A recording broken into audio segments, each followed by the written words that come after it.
If you opened your phone today, there is a remarkably high probability that you got into a fight in your own head with a complete stranger. Oh, absolutely. Like it happens before you've even had your coffee. Right. You saw a post about, I don't know, a new piece of legislation or a global conflict or maybe literally just a controversial movie review, and instantly you could feel your blood pressure spike. Yeah, you hit the replies and the comments are just utterly toxic. Everything is instantly split into two irreconcilable sides. Exactly. And you probably felt that deeply modern, just overwhelming exhaustion, that sensation that the world is aggressively and permanently divided into this massive us versus them battle. It's exhausting.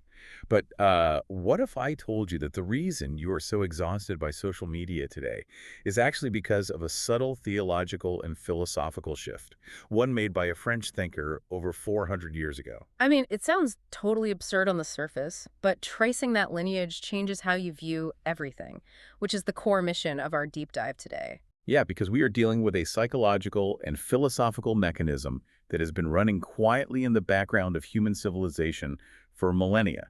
It dictates how we build societies, how we wage wars, and, how we code our digital algorithms today. Okay, let's unpack this.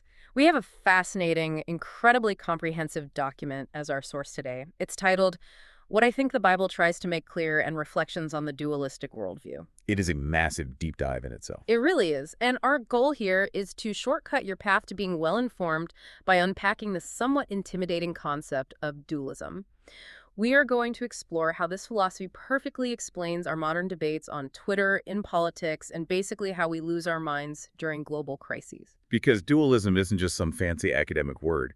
It is literally the human brain's absolute favorite way of making sense of a chaotic world. So let's start right there with the foundations, because we cannot understand modern polarization without understanding how humanity originally hardwired its thinking. What exactly is dualism? Well, fundamentally, dualism is the existence of two different, often opposing principles that make up reality. So, light and dark, mind and body, truth and lies. It's splitting things into neat little boxes. Exactly. And we have to ask why our brains love doing this. I mean, when you are confronted with a wildly complex, unpredictable reality, your brain expends an enormous amount of caloric and cognitive energy trying to process it. Right, like trying to understand a global supply chain crisis or centuries of geopolitical history. It's too much data. It is way too much. So, to save energy and reduce anxiety, your brain forcefully splits that complexity into two neat opposites. Because if I can put a complex issue into a binary box, I immediately know how to deal with it. Like if my political party is the truth and the other party is the lie, I don't even have to read their policies. Yeah, you just know exactly where you stand. It provides absolute clarity and moral direction. It gives you a grip during uncertain times. But the danger, according to the source text, is the oversimplification, right? Huge danger. Because the reality we live in is this chaotic spectrum of gray. Yet our cognitive hardware is constantly, relentlessly trying to force it into black and white. Which is why understanding dualism is the ultimate cheat code to navigating information overload. It helps you look at extreme polarization without losing your mind. Yeah, you start to see the underlying code of why people react the way they do. And to see where this code was written into Western society, we have to talk about René Descartes. The 17th century French philosopher. The source document leans heavily into his influence. He is arguably the architect of the modern Western mind. Descartes popularized a philosophical framework that fundamentally divided reality into two distinct, non-overlapping substances. The material and the spiritual, right. Exactly. On one side, the material, which is everything physical, biological, measurable, and on the other side, the spiritual, the mind, consciousness, the immortal soul. So he basically draws this hard boundary line right down the middle of human existence. But why? Was he just trying to be provocative in the 1600s? Well, context is everything here. Back then, the church held immense overarching authority over both the spiritual and the physical world. Right, they were in charge of everything. So if you were a scientist or a physician wanting to study human anatomy, dissecting a physical body was incredibly dangerous. You risked being accused of tampering with the soul. You could literally be tried for heresy. Oh, wow. So Descartes' mind-body split was actually kind of a massive, ingenious philosophical loophole. It really was. by officially declaring that the mechanical physical body was entirely separate from the ethereal eternal soul. He gave doctors and scientists the philosophical permission to study the human body as just a biological machine. Without the fear of being burned at the stake. That is brilliant. It's a survival tactic that basically launched the scientific revolution. It did, but, as the source points out, it created a massive, lingering question that we are still dealing with today. Which is, Well, if you perfectly divide a human being, can you ever fully understand a person by only studying their biology?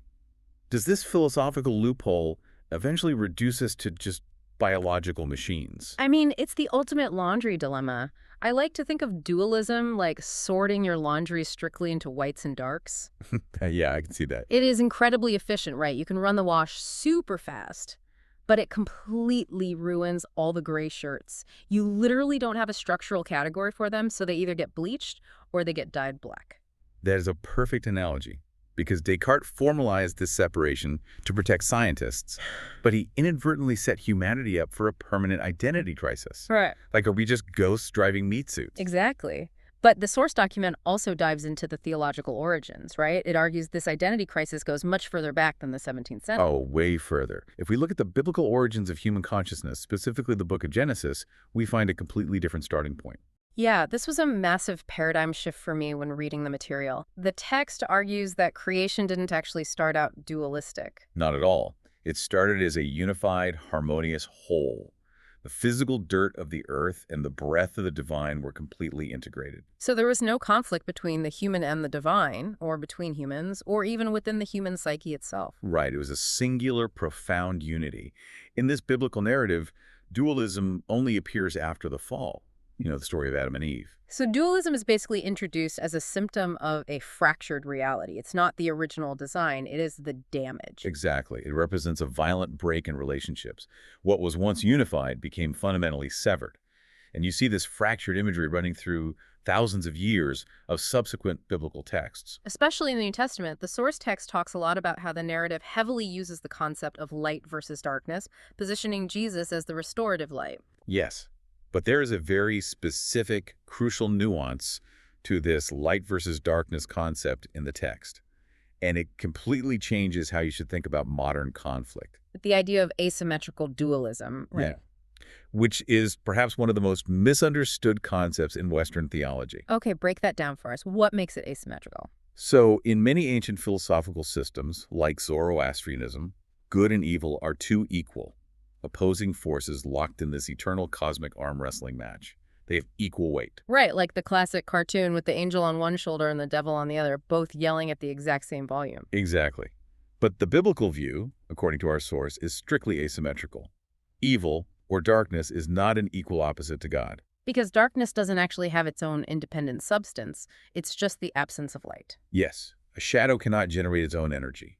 It only exists where light is being blocked. Therefore, the ultimate victory of the light isn't some precarious coin toss. It is a structural given in this framework. I want to pause on that because if we apply that to our modern anxieties, that is huge. It really is. Like if we view our ideological opponents on Twitter through symmetrical dualism, we view them as an equal demonic force that has to be actively destroyed in a literal holy war. Right. But if you view the world as asymmetrical, evil is just a void. It completely defangs the opponent. You stop seeing them as a demonic equal and start seeing a structural absence of a better framework. It just completely lowers the temperature of human interaction. It changes the mandate from destroy the enemy to introduce the light. It really does. However, understanding this intellectually doesn't make the actual human experience of that tension any less messy.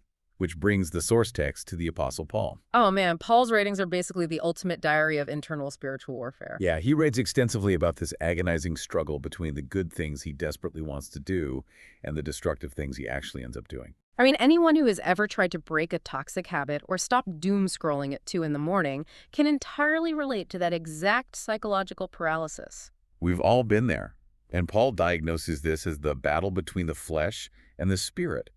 But this terminology has caused centuries of historical trauma because of a massive misunderstanding. Because people read Paul through that Descartes lens we talked about earlier, right? Exactly. They assume that flesh means the literal physical, biological body, Hmm. and therefore the physical body is inherently evil and has to be punished or denied. Which leads to asceticism, extreme fasting, and just a general hatred of physical existence. A total misreading of the text. When Paul talks about the flesh, he's not talking about your skin and bones. What is he talking about then? Flesh represents the human psychological tendency towards self-centeredness. Its ego, its preservation at the cost of others, its moral weakness. And the spirit is the opposite. Right? The spirit refers to God-centeredness, outward love, community. It is an internal orientation of intent. It's a battle over who sits on the throne of your decision-making, not a rejection of physical matter. It is the ultimate internal tug of war.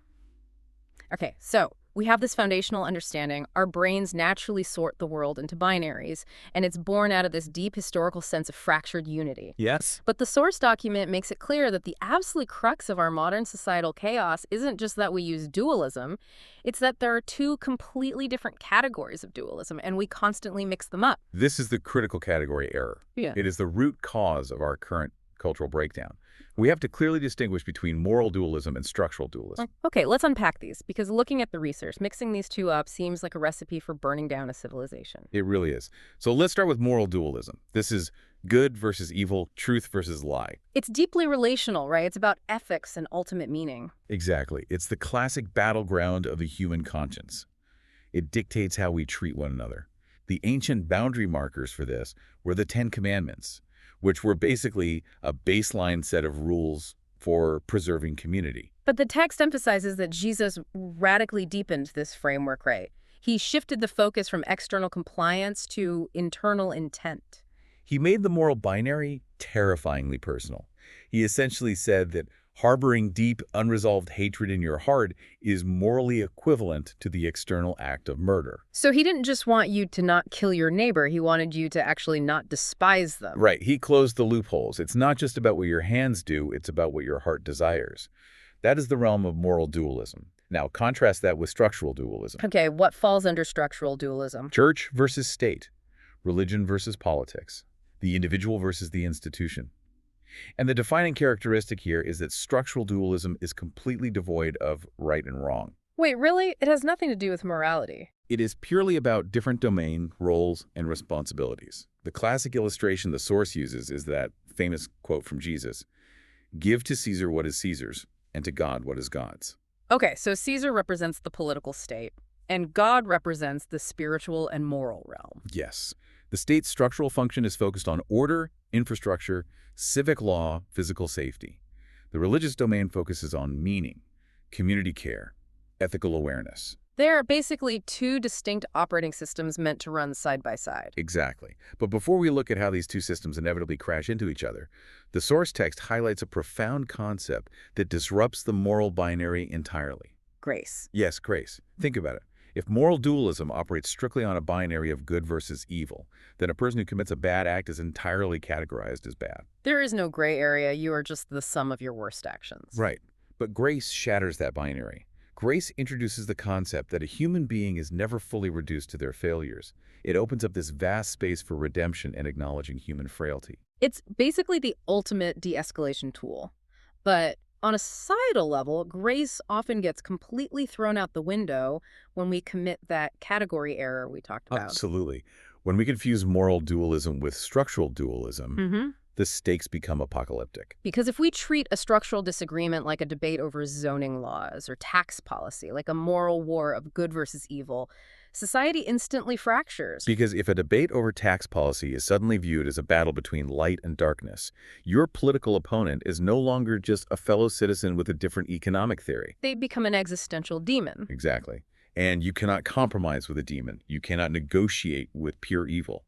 So collaboration literally becomes an act of moral treason. Okay, but I have to push back here based on what the source says. Keeping them perfectly separated seems entirely theoretical. Kasi? Well, if the state Caesar's domain passes a law that my community considers inherently deeply evil, doesn't structural dualism instantly and justifiably transform into moral dualism? I mean, I can't just wave it off and say, well, that's Caesar's domain if Caesar's doing something morally repugnant. And that is the exact friction point that has driven 2,000 years of human history.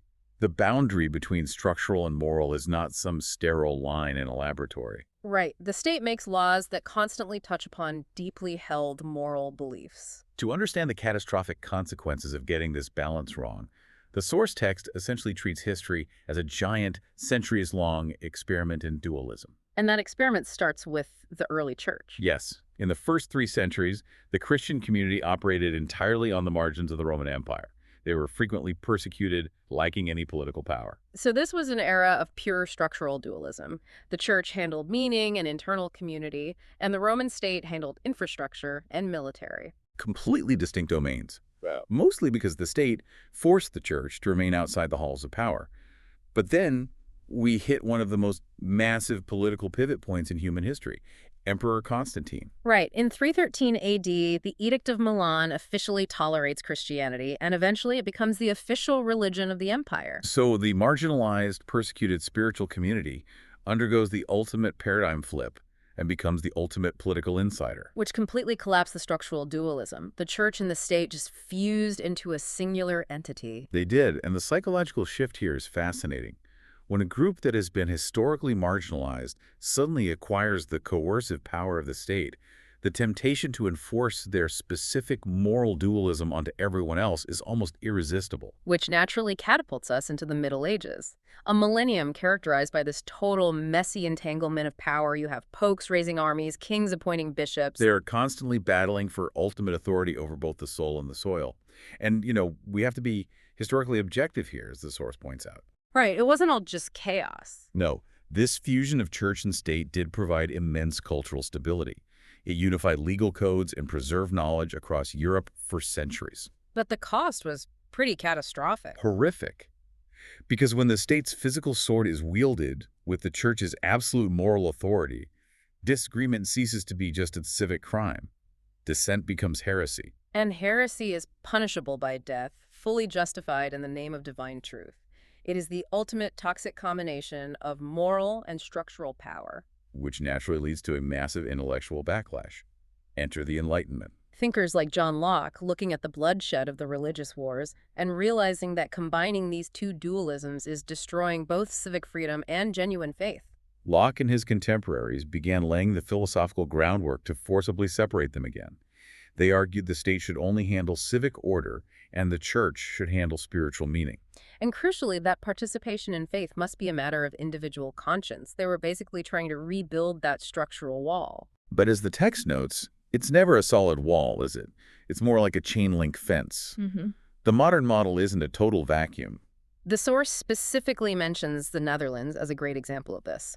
It is a deeply secular, modern democracy where religious freedom is a constitutional right, and the state really strives for neutrality. Yet, religion remains highly visible and structurally supported. The text points to Article 23 in the Dutch Constitution, which guarantees equal state funding for both public schools and religious schools. Which perfectly illustrates what the author calls the myth of complete separation. The idea that you can cleanly divorce the moral convictions of a population from the structural laws of their government is just an illusion. Yeah, it's like two terrible roommates trying to divide a shared refrigerator with a piece of tape. Yes, the intent is there, the tape is visible, but the smells are absolutely going to mingle. Someone's leftover garlic chicken is going to cross that structural boundary. Exactly. The tape provides a framework for negotiation, but it doesn't stop the exchange of ideas. Politicians draft legislation inspired by their deeply held moral convictions regarding justice or human rights. So the historical progression from marginalized early Christians to powerful popes to modern secular democracies just proves this one inescapable truth. Dualism never actually disappears. It just shapeshifts. Which brings us directly out of the history books and into the most volatile battlegrounds of the 21st century. We've seen the physical wars of the past, but how does this cognitive failure apply today? We have to start with the ultimate collapse of structure, war. The source text uses the war in Ukraine as a prime example of extreme dualism. And right here, we need to apply our rule of impartiality very strictly. We are not evaluating the geopolitical validity of the conflict or taking a stance on the actors. Right. We're just impartially reporting on how the source uses this to analyze the human cognitive response. Yes. When we look at modern conflicts like Ukraine, we witness a masterclass in extreme dualistic framing. The global narrative categorizes the conflict into absolute binaries: freedom versus oppression, democratic defense versus authoritarian aggression. And the source notes that this invokes the ancient concept of the just war. We rapidly simplify dense, centuries-long historical realities into a pure, digestible binary of good guys versus bad guys. It's a profound cognitive reflex. But the text warns that fully embracing a pure good versus evil dualism in war carries a terrifying psychological risk. Because the moment you define your opponent not as a nation with competing interests, but as pure evil, you basically dehumanize them. Precisely. If you are fighting literal demons, any level of violence is justifiable. Furthermore, when it's framed as absolute moral dualism, peace becomes almost impossible to construct. Because negotiation requires compromise, and you can't compromise with pure evil. Any diplomatic settlement is viewed as a moral betrayal of the good. Our brains crave that simple, heroic narrative, but that exact narrative can prolong the tragedy. That is a deeply sobering realization about our own psychology. But this cognitive trap isn't just on physical battlefields anymore. The new arena for this struggle lives right in our pockets. Technology and truth. The digital sphere, particularly platforms like X or Twitter, has birthed entirely new, hyper-accelerated forms of dualism. We are constantly navigating the binaries of truth versus disinformation or digital connection versus extreme polarization. And the crucial element the source points out is that the environment itself is entirely rigged. It is not a neutral public square. It is a highly engineered casino. The algorithms dictate everything. They hold immense power to decide what information you consume. They systematically amplify emotional outrage because, well, it increases time on site, and they meticulously construct massive, impenetrable echo chambers. You log on thinking you're observing a cross-section of global thought, but you are actually staring into a funhouse mirror that only reflects and exaggerates your pre-existing biases. It's perfectly optimized to keep your amygdala engaged. Because of this, the simple act of sharing a post online has transformed into a deeply moral act. It's the modern version of the Apostle Paul's internal struggle. The battle of the flesh versus the spirit isn't about resisting the urge to steal a loaf of bread anymore. No, it is the internal battle of critical thinking versus digital laziness. It is the disciplined restraint required to verify a suspicious claim versus the intoxicating dopamine hit of immediately retweeting something that confirms your anger. The digital context has made truth a fragile commodity that requires active care. Algorithms act as a modernized form of subtle temptation. They tempt us with the comfort of being absolutely right. It really makes you wonder, if algorithms are designed to exploit our psychological vulnerabilities, are they essentially the digitized manifestation of the temptation mentioned in ancient texts? It's a fascinating question. Like, when we argue online, are we fighting lines of code, or are we just fighting our own unredeemed nature? I mean, the reality is that the code and our nature are engaged in a symbiotic loop. The algorithms literally prey on our innate dualistic desire to categorize people into us and them. The digital arena just weaponizes our biological coping mechanisms at a scale we haven't evolved to handle. Exactly. Now, we've talked about the digital space and the geopolitical space, but this dualistic tension becomes most agonizing when it enters the physical and biological space. Right, when we actually have to legislate human bodies and public expression. The text dives deep into ethics, the public square, and what it calls the ultimate stress test of crisis. This is where theoretical philosophy becomes deeply, painfully personal. When we look at life and ethics, particularly surrounding issues like euthanasia and abortion, we see society grappling with the limits of moral binaries. And again, applying our rule of impartiality here, the source is analyzing the framing of these issues, not taking a definitive stance on the legal outcomes. The most profound realization from the text is that framing these deeply sensitive issues as simple, black and white, right or wrong battles is actually a failure to understand the moral complexity at play. Because they aren't battles between those who love good and those who love evil. No, they are tragic, profound clashes of two deeply valid, fundamentally competing moral values. On one side, you have the deeply held value of human autonomy, the belief that an individual possesses the inherent right to sovereignty over their own body. And on the other side, you have the intrinsic value and moral mandate to protect life, particularly vulnerable or developing life. It is a devastating collision of moral imperatives. It is not that one side hates life and the other side hates freedom. It is that both sides are prioritizing a different, fundamentally valid moral good. And in a finite physical reality, those two goods cannot always be perfectly reconciled. When society attempts to force these agonizing ethical dilemmas into a crude good versus evil binary, we lose all nuance. We lose our capacity for empathy. We turn people navigating impossible spaces into just political ammunition. And this friction naturally spills out into the broader public space, too. Oh, definitely. We see this tension surrounding the expression of religious symbols, whether it's a cross necklace, a hijab, or a yarmulke in state-run institutions. Which brings us right back to the core conflict within structural dualism. Yes. On one hand, you have the fundamental human right to freely exercise and visibly express deeply held personal faith. On the other, you have the state's mandate to maintain institutional neutrality. Making sure no single ideological group dominates the civic square. But the text raises the ultimate question of what neutrality actually looks like. Does state neutrality mean the public square must be aggressively sterilized, stripped bare of all religious expression? Or does true neutrality mean creating a chaotic, vibrant space where all expressions are allowed to coexist? Where friction is just accepted as the price of freedom. Democracies are constantly renegotiating that balance. But all of these theoretical negotiations are completely upended when society hits a wall. The ultimate stress test for structural dualism is a massive systemic crisis. The COVID-19 pandemic is the perfect, terrifying example the source uses to show what happens when these delicate structures are pushed beyond their breaking point. The pandemic was a brutal collision of values.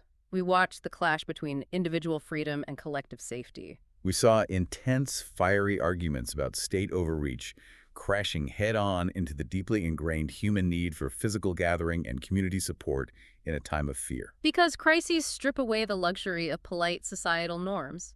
In peacetime, structural dualism works fine.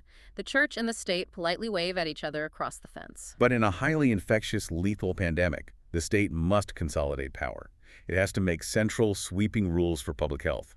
Suddenly, the state is telling the religious community that they are legally prohibited from gathering to worship. And the religious communities are forced into an impossible corner. Do they adapt and move online? Do they actively resist the state to preserve their spiritual mandate? He was incredibly tense. But I have to challenge the premise here, based on our source. We talk about the state aiming for neutrality, but in a life or death crisis, doesn't the state basically have to abandon neutrality and pick a side? How do you mean? Doesn't biological survival objectively outrank spiritual gathering in an emergency? Is structural dualism just a flawed theory that only works when times are good? That is the exact tension that leaders grapple with, and as the text points out, there is no mathematically perfect answer. While the state absolutely has the primary mandate to protect physical life. Caesar's job. Right, Caesar's job. But the manner in which it executes that mandate dictates whether society holds together or fractures. If the state acts with heavy-handed disregard, treating spiritual needs as trivial annoyances rather than core components of human dignity, trust just evaporates. And when trust in the state evaporates, structural dualism instantly collapses back into moral dualism. The state is no longer viewed as a civic entity trying to manage a health crisis. It is viewed by the resistance as an evil, authoritarian force actively trying to suppress faith.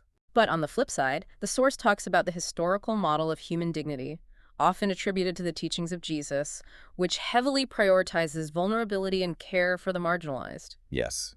This suggests that our religious community should theoretically prioritize compassion and the physical health of the vulnerable over their own abstract rights to institutional autonomy. The pandemic really proved that the boundary between church and state is never fully closed. It requires immense empathetic wisdom to navigate rather than just rigid adherence to binaries. So we have diagnosed the disease of polarization. We've traced it from Descartes through the Middle Ages into the algorithmic trenches of Twitter and through the ICU wards of a global pandemic. We know our brains desperately want simple binaries, but reality is an intricately woven, messy web of gray. So what does the source offer as the actual prescription? How do we live in a world fundamentally built on this tension? Well, the first step to finding balance is identifying the specific modern drivers that are exacerbating our innate dualism.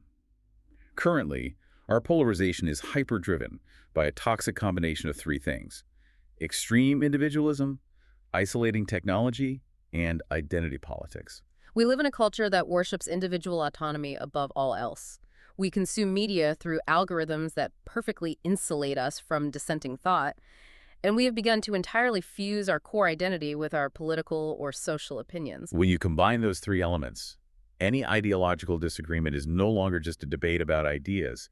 It is perceived as a violent personal attack on your very existence. So people naturally retreat to their own heavily fortified corners. Exactly. So the question becomes, what is the role of the church or any moral community in this hyperpolarized landscape? The source acknowledges a pretty harsh reality for many institutions here. The church is no longer the center of gravity in Western society. It has essentially returned to the margins, operating much like it did in the first 3 centuries. And operating from the margins presents a stark choice. A community can choose to retreat, building a highly protective, reactionary subculture where everyone agrees and the outside world is viewed purely as an enemy. Boy. Or it can choose to engage publicly, but with a completely different posture. The research suggests that the most effective role for moral communities today is to act as a prophetic voice. Specifically advocating for the vulnerable, the poor, and the marginalized. Yes, and doing so without attempting to seize the levers of coercive political power. It is basically a return to the humble original model, influencing culture through radical service, self-sacrifice, and community care, rather than through legislative dominance and Supreme Court battles. It's following the model of Jesus. But beyond the institutional level, what about the individual listener? What are the practical tools for navigating this daily? The source offers a really profound realization. You cannot solve dualism. You are never going to permanently fix the tension between good and evil, freedom and safety, or the individual and the collective. The goal of a mature intellect is not to fix it, but to learn how to stand firmly within the tension without demanding resolution. Which requires an incredibly high level of emotional regulation. The research actually offers a specific framework for living in this gray area, breaking it down into 4 practical disciplines. Let's go through them. The first is awareness. Awareness is simply recognizing when you are caught in a dualistic trap. Right. Yes, that moment you feel your blood pressure rise and you catch your brain trying to reduce a complex human being into a simple villain. Just recognizing that cognitive failure is half the battle. And the second is reflection. This is the discipline of pausing, taking the time to critically analyze not just the media you were consuming, but your own emotional reactions to it. Asking yourself, why did that headline make you so angry? What deep fear is it triggering? Third is humility. And this is perhaps the hardest one. Oh, definitely. It requires accepting that you, in your ideological tribe, do not possess a monopoly on the absolute truth. It means genuinely entertaining the possibility that the other side might be advocating for a valid moral good that is simply based on a different set of foundational values. And the fourth discipline is responsibility. Mm. Standing in the gray area doesn't mean you just never make a decision. Right, you can't just be paralyzed. No, it means you make difficult choices, you advocate for policies, and you act. But you fully own the consequences, acknowledging that in a complex world, even the best options are imperfect and require sacrifice. It is the ultimate intellectual balancing act. You are holding strong, deeply rooted moral convictions while simultaneously maintaining a posture of radical openness and grace toward those who hold opposing views. It completely reframes how we view tension. Living in the tension isn't about finding some perfectly watered-down, compromise-filled middle ground. The text uses a great analogy for this, or rather, I like to think of it like tuning a guitar. The tension on the strings is exactly what makes the music possible. If you try to fix the tension by loosening the strings completely, you just get a useless piece of wood. I love that. Or like building an archway. The opposing stones, pushing forcefully against each other with immense pressure, are actually the very mechanism that keeps the entire structure from collapsing. The tension isn't the enemy. The tension is the architecture of a robust society. Exactly. The friction holds the arch together. And the foundation that allows an individual to stand under that immense pressure is defined by a very specific concept in the source text: hope.